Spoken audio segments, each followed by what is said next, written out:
एक राजा की मांग।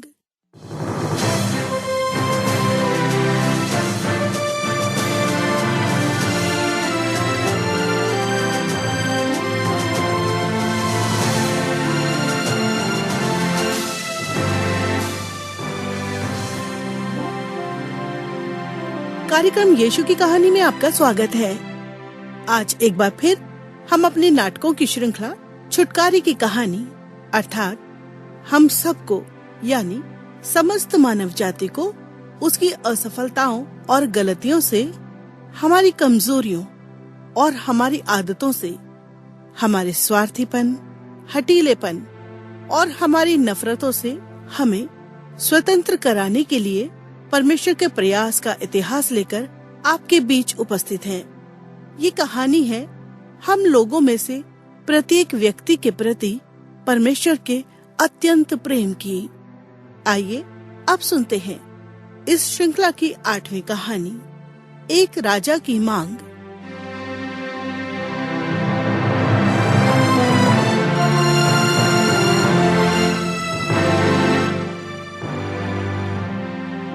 मानव जाति का विद्रोह अदन की वाटिका से ही अर्थात आरंभ काल से ही शुरू हो चुका था, जब आदम और हवा ने जानबूझकर परमेश्वर की विशेष आज्ञा का उल्लंघन किया था।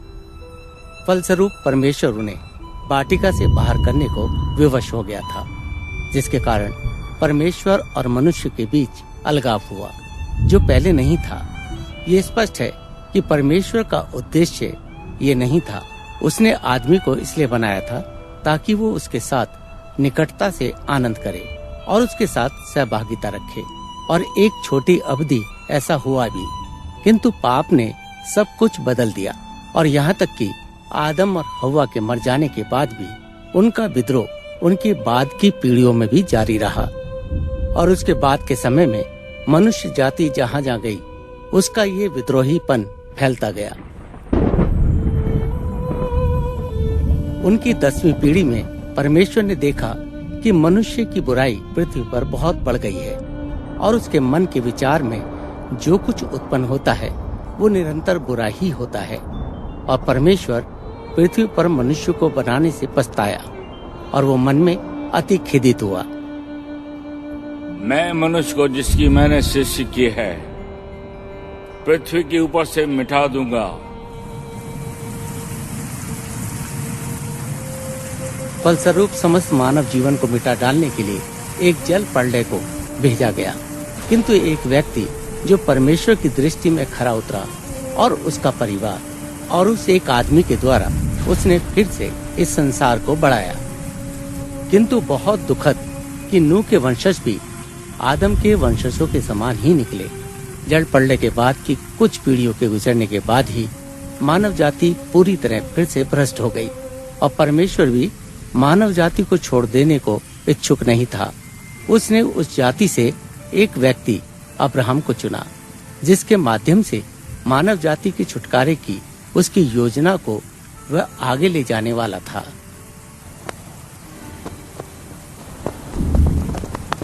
और मैं तुझे एक बड़ी जाति बनाऊंगा और तुझे आशीष दूंगा, और तेरा नाम महान करूंगा, और तू आशीष का मूल होगा, और भूमंडल के सारे कुल तेरे द्वारा आशीष पाएंगे। अब्राहम ने उस सर्वशक्तिमान पर विश्वास किया, और परमेश्वर ने इस बात को उसके लेखे में धर्म गिना।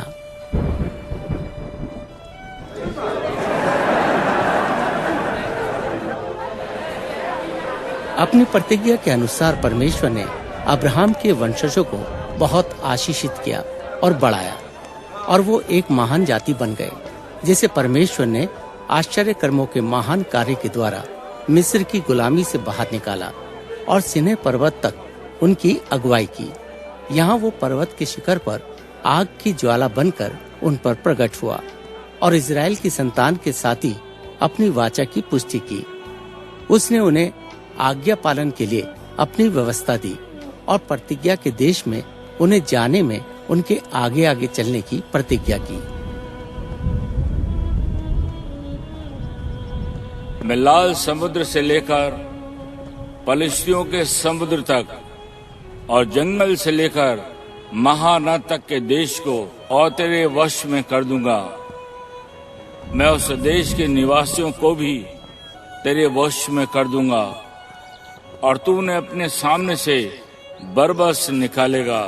तू ना तो उनसे वाचा मानना और न उनके देवताओं से। ऐसा न हो कि वे तुझसे मेरे विरुद्ध पाप कराएं।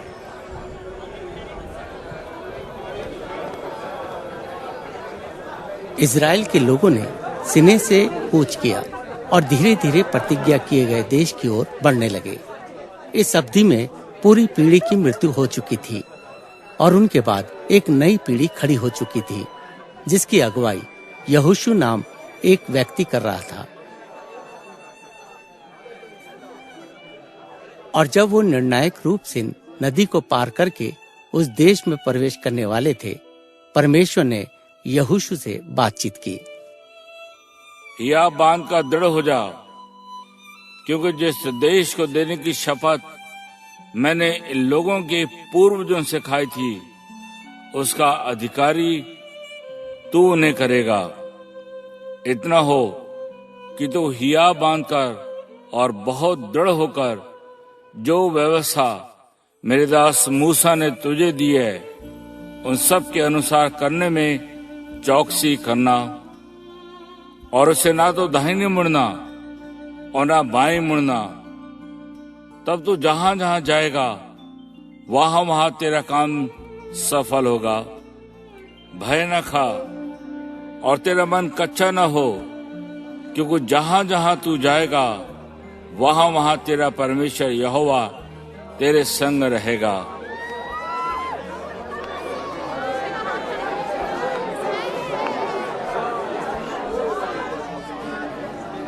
यहोशू की अगुवाई में इजराइल ने यरदन नदी को पार किया। बहुत सारे युद्धों में बड़ी बड़ी सेनाओं का सामना किया और अंत में प्रतिज्ञा किए गए देश को अपने वश में कर लिया। परमेश्वर ने अपनी प्रतिज्ञा पूरी की और जब वो निर्णायक रूप से नदी को पार करके उस देश में प्रवेश करने वाले थे, परमेश्वर ने यहोशू से बातचीत की। या बांध का दृढ़ हो जा, क्योंकि जिस देश को देने की शपथ मैंने इन लोगों के पूर्वजों से खाई थी, उसका अधिकारी तू उन्हें करेगा।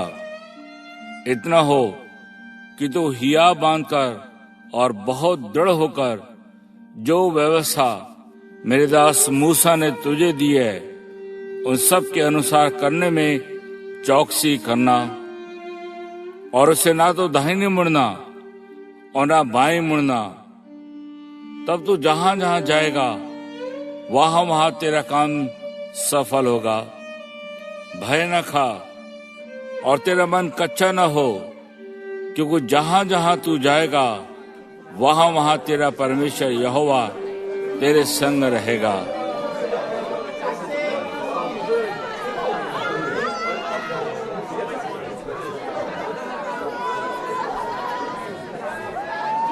यहोशू की अगुवाई में इजराइल ने यरदन नदी को पार किया। बहुत सारे युद्धों में बड़ी बड़ी सेनाओं का सामना किया और अंत में प्रतिज्ञा किए गए देश को अपने वश में कर लिया। परमेश्वर ने अपनी प्रतिज्ञा पूरी की।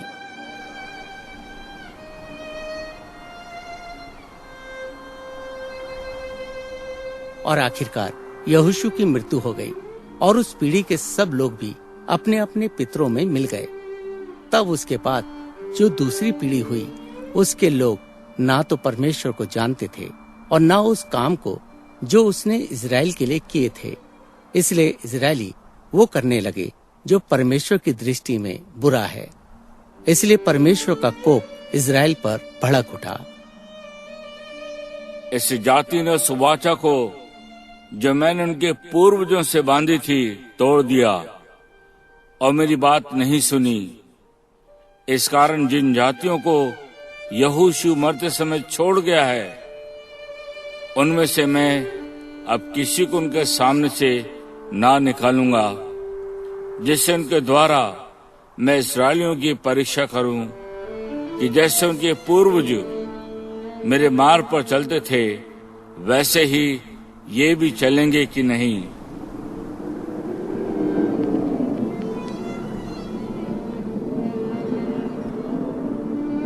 जहाँ कहीं वे बाहर जाते वहाँ परमेश्वर का हाथ उनकी बुराई में लगा रहता था, जैसे यहोवा ने उनसे कहा था, वरन यहोवा ने शपथ भी खाई थी। इस प्रकार से वो बड़े संकट में फंस गए। वो अपने पितरों के परमेश्वर के सामने गिड़गिड़ाने लगे और परमेश्वर ने उनके गिड़गिड़ाने को सुना। परमेश्वर ने उनके लिए न्याय ठहराया जो उन्हें लूटने वालों से छुड़ाते थे। जब जब परमेश्वर उनके लिए न्याय को ठहराता था, तब तब उस न्याय के संग रहकर उसके जीवन भर उन्हें शत्रुओं के हाथ से छुड़ाता था। किंतु परमेश्वर उनका कराहना जो अंधेर और उपद्रव करने वालों के कारण होता था, सुनकर दुखी होता था।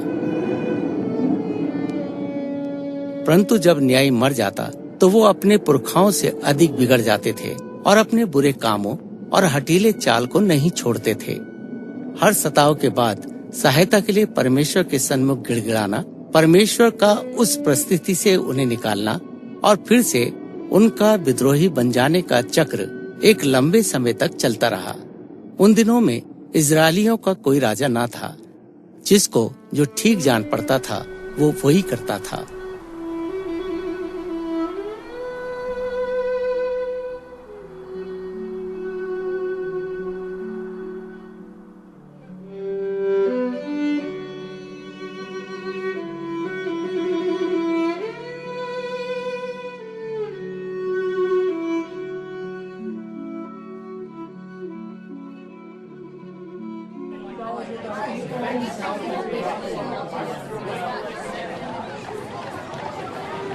सैमुअल, सैमुअल, क्या कुछ बात मैं आपसे कर सकता हूँ?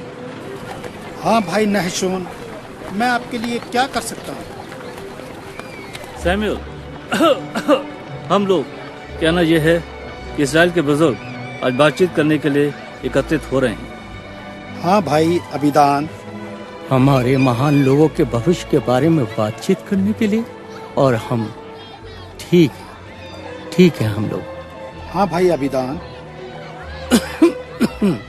आपने इज़राइल के लिए जो कुछ किया है उसके लिए हम आपकी सराहना करते हैं। बहुत वर्षों से एक न्यायी के रूप में आपने हमारी अगुवाई की है और सभी लोग आपसे प्रेम करते हैं और आपका आदर करते हैं। बिल्कुल, तमाम लोग आपसे प्रेम रखते हैं। इन दोनों दयालुता के पूर्ण शब्दों के लिए आपका धन्यवाद। किंतु आपके बेटे सैमुअल? मेरे बेटे? हाँ, अबीजा और जोएल।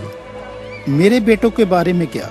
आपने अपने बेटों को अपने स्थान पर न्यायी के रूप में हम पर शासन करने के लिए नियुक्त किया है। हाँ, ये सत्य है। क्या कोई समस्या है? हाँ, ठीक है। आप बूढ़े हो चुके हैं। क्षमा करें मुझे। ठीक है, असल में मुझे बूढ़ा नहीं कहना चाहिए था। आप बूढ़े हैं और आपके बेटे आपके मार्ग पर नहीं चलते। अबीजा और जोएल। अभिदान, मैं जानता हूँ मेरे बेटे कौन हैं। हाँ, लेकिन क्या आप जानते हैं कि वो क्या करते हैं सैमुअल? मैं इसे देख लूंगा अभिदान। अब आपके बारे में मुझे अच्छी तरह से पता है, नहशोन की मैंने कहा था कि मैं ये कर लूंगा अभिदान। वे बेईमानी से प्राप्त करने के बाद मुकर गए। अब कुछ पल के लिए यहीं रुको। वे घूस स्वीकार करते हैं और न्याय को पलट देते हैं। अभिदान, बहुत हो चुका। तुम दोनों, तुम लोगों को इससे क्या प्राप्त हो रहा है? तुम मुझसे क्या चाहते हो? यही वो बात है जिसे आपसे पूछने के लिए इजराइल के बुजुर्गों ने हमें भेजा है। हमारी अगुवाई करने के लिए एक राजा को नियुक्त कीजिए, जिस प्रकार से दूसरी जातियों में होता है। एक राजा? हाँ, राजा, जैसे हमारे चारों ओर के लोगों के पास है। तुम्हें नहीं पता तुम क्या कह रहे हो। हमने देख लिया है और मूसा की व्यवस्था में स्पष्ट रूप से इसका प्रयोजन। जब तुम उस देश में पहुँचे और उसमें बसकर कहने लगे कि चारों ओर की सब जातियों के समान मैं भी अपने ऊपर राजा ठहराऊंगा। मुझे मूसा की व्यवस्था के संदर्भ में मत बताओ। तब जिसको तेरा परमेश्वर चुन ले तो अवश्य है उसी को राजा ठहराना। चुप हो जाओ, तुम क्या मांग रहे हो? ये अच्छा नहीं है। हाँ, हमने जो कहा व्यवस्था यही कहती है। इसके लिए मुझे महान परमेश्वर से प्रार्थना करने की आवश्यकता है। मुझे अकेला रहने दो, मेरे पास कल वापस आओ। हम क्या कहेंगे उन्हें? कल वापस आओ, कहा ना। बहुत अच्छा, आओ भाई अभिदान, चलें। हाँ भाई नहशोन, चलो।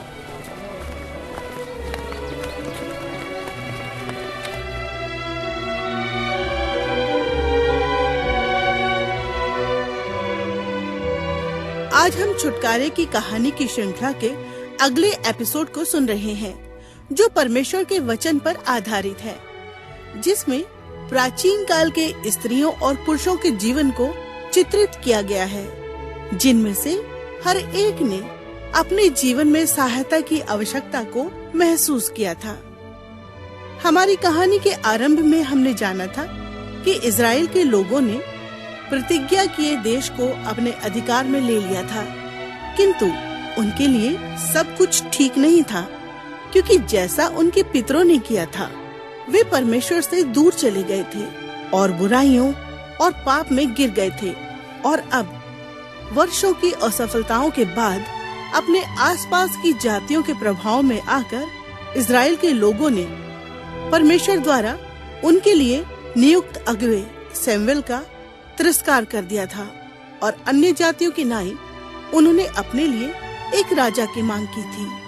आइए अब आगे की कहानी को, जो परमेश्वर के वचन में वर्णित लोगों और घटनाओं पर आधारित है, सुनते हैं।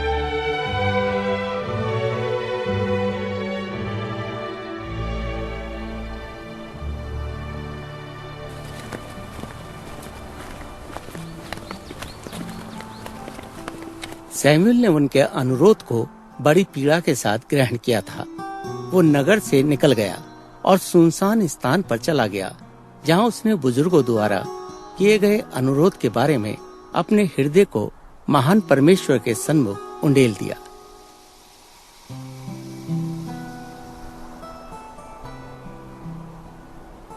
सैमुएल,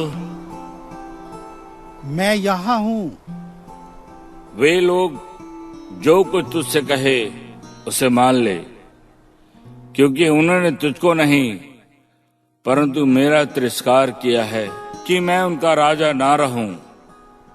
हाँ परमेश्वर।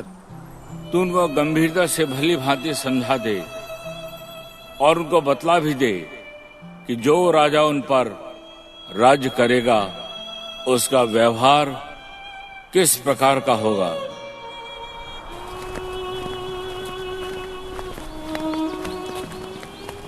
अगले ही दिन इजराइल के बुजुर्ग सैमुएल के पास जाते हैं और सैमुएल उनको बताता है कि परमेश्वर ने कहा है कि इजराइलियों की मांग के अनुसार उनके लिए एक राजा नियुक्त किया जाए।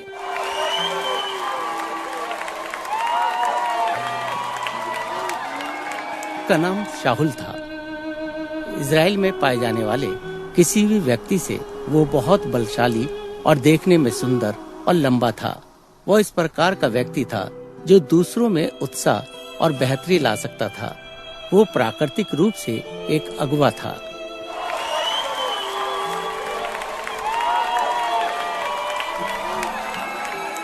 क्या तुमने परमेश्वर के चुने हुए आदमी को देखा है? सारे लोगों में कोई उसके बराबर नहीं।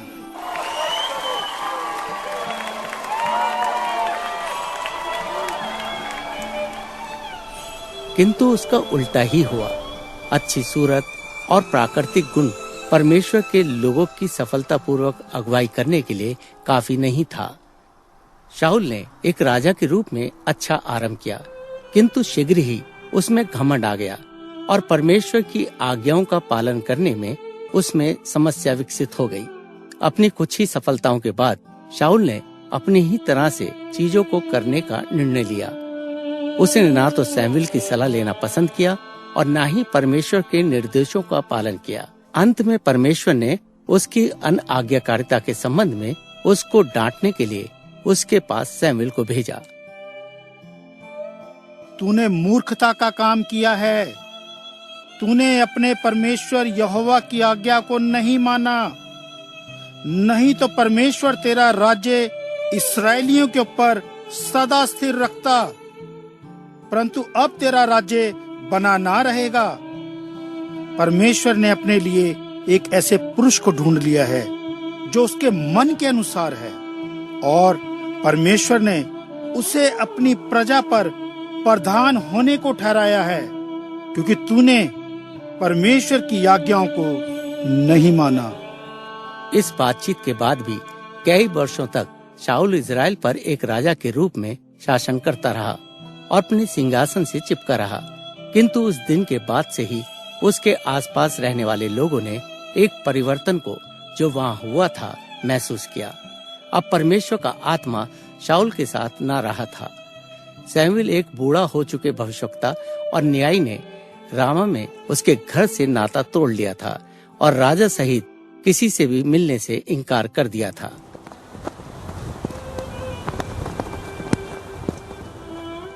महीने बीत गए और फिर वर्ष बीतने लगे और शमूएल अब भी एकांतवास में ही था। शमूएल, मैं यहाँ हूँ। तू कब तक साउल के विषय विलाप करता रहेगा? अपने सींग में तेल भरकर चल। मैं तुझको बैतलहम वासी यिशै के पास भेजा हूँ, क्योंकि मैंने उसके पुत्रों में से एक को राजा होने के लिए चुना है। हाँ परमेश्वर।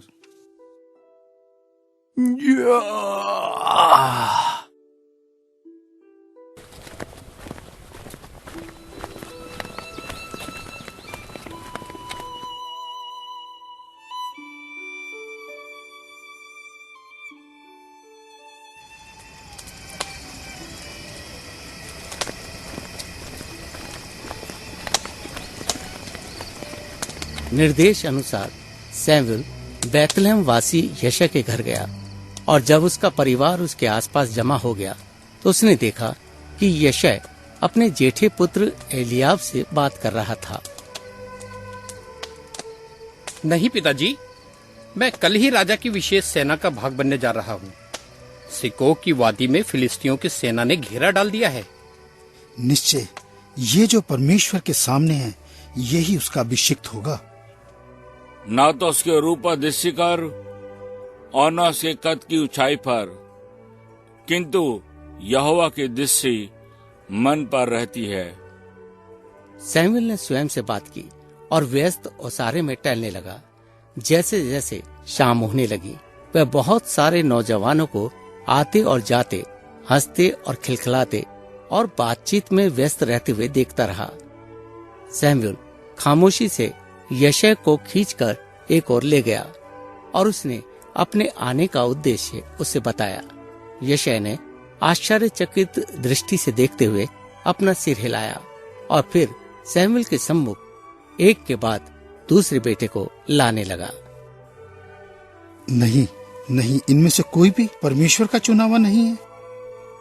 यिशै अपने 7 बेटों को उसके सामने लाया, लेकिन शमूएल जिसकी खोज में था वो उसे दिखाई नहीं दे रहा था और न ही उसे परमेश्वर की आवाज के द्वारा उसकी सहमति उसे मिल रही थी। परमेश्वर ने इन्हें नहीं चुना। क्या सब लड़के आ गए? यिशै ने उत्तर दिया कि उसका एक सबसे छोटा बेटा है और अपनी भेड़ों को चराने के लिए बाहर है।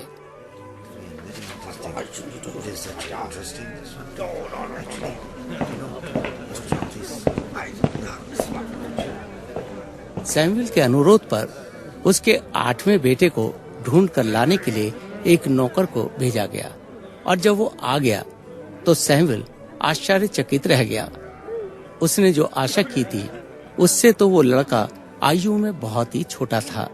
सूर्य की तरह उसका चेहरा लाल था और अपने भाइयों से वो बहुत ही छोटा था।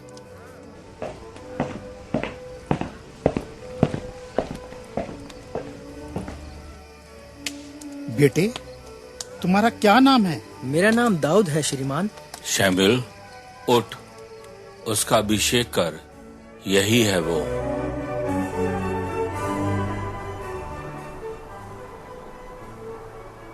और इस प्रकार इजराइल के राजा के रूप में शाऊल को तिरस्कृत कर दिया गया और उसका स्थान परमेश्वर ने इस लड़के, एक किशोर चरवाहे को अपने लोगों की अगुवाई करने के लिए प्रदान कर दिया। किंतु शाऊल इस घटना से बिल्कुल अनजान था।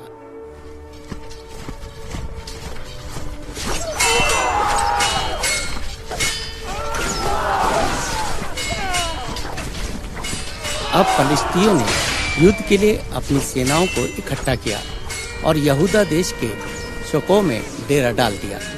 शाऊल और इस्राएली पुरुषों ने इकट्ठे होकर एला नामक तराई में डेरे डाले और युद्ध के लिए फलिस्तियों के विरुद्ध पांति बांधी और दोनों के बीच तराई थी। तब फलिस्तियों की छावनी में से गोलियत नामक एक वीर निकला। वो 9 फीट से भी अधिक लंबा था। वो खड़ा होकर इजरायली पातियों को ललकारने लगा।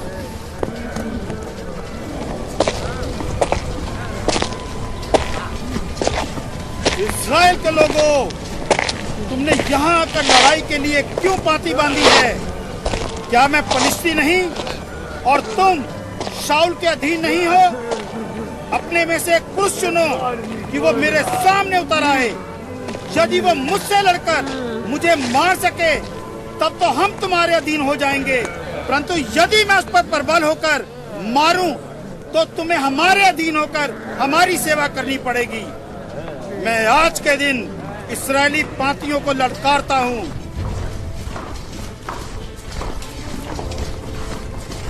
इजरायली पहाड़ी क्षेत्र से कोई भी ना तो हिला और ना ही जवाब दिया। उस वीर के कारण वह सब भयभीत हो गए थे और शाऊल निराश था कि उसके प्रशिक्षित योद्धाओं में से कोई भी उसको ललकार नहीं रहा था। और उन योद्धाओं के बीच ही यशे का जेठा पुत्र एलियाब भी था।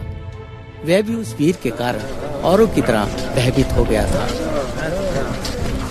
क्या तुमने उस पुरुष को देखा है? वो जो चढ़ा आ रहा है, निश्चय वो इजरायलियों को ललकारने को चढ़ा आता है।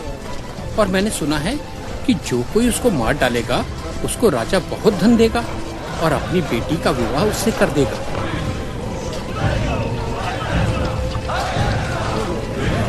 ये क्या है? सब लोग कहाँ जा रहे हैं? ये कौन है? क्यों? वो दिख रहा है। ओह नहीं, वो दिख रहा है। वो एक छोटा लड़का दिखाई पड़ रहा है। ओह नहीं, वो दिखाई दे गया। ये तो मेरे छोटे भाई की तरह लग रहा है।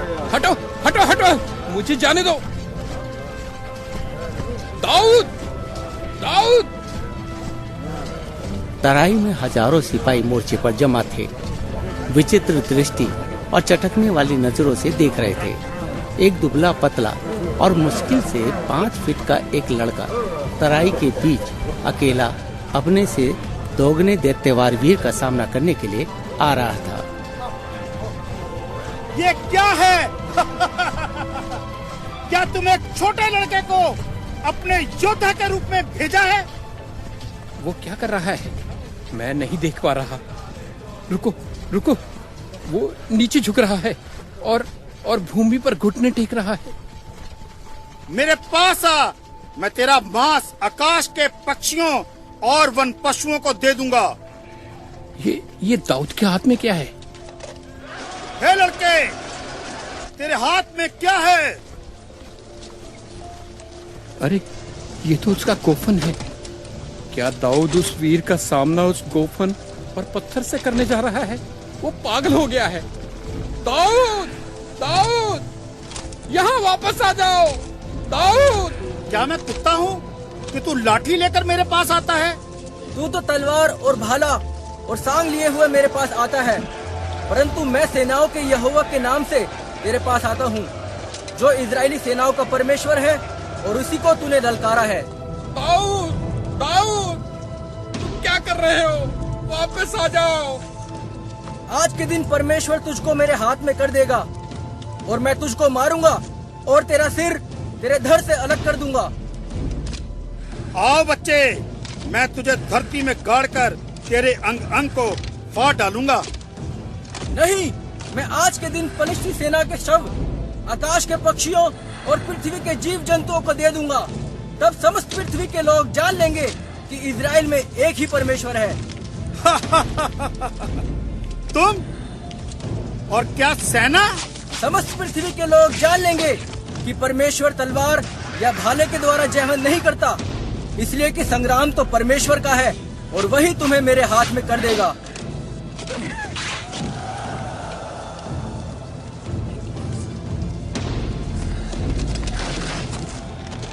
क्या हुआ? क्या हुआ? मैं देख नहीं पा रहा हूँ। क्या हो गया? तैयार होकर इजरायली लोगों मेरे पीछे आओ। अपने शब्दों के अनुसार ही दाऊद ने अपनी तलवार का प्रयोग कर गोलियत का सिर धड़ से अलग कर दिया और अपने हाथों में लेकर ऊपर उठाया कि सब देख सकें। जब पलिश्तियों ने देखा कि उनका वीर मारा गया है तो वो डर कर फिरे और भाग गए। उस शाम के बाद ढलते हुए सूर्य के साथ दूर से राजा शाऊल अपनी सेना को आनंद मनाते हुए देख रहा था। सबकी दृष्टि उस एक नए वीर की ओर लगी हुई थी, उस लड़के की ओर जिसने गोलियत को मार गिराया था।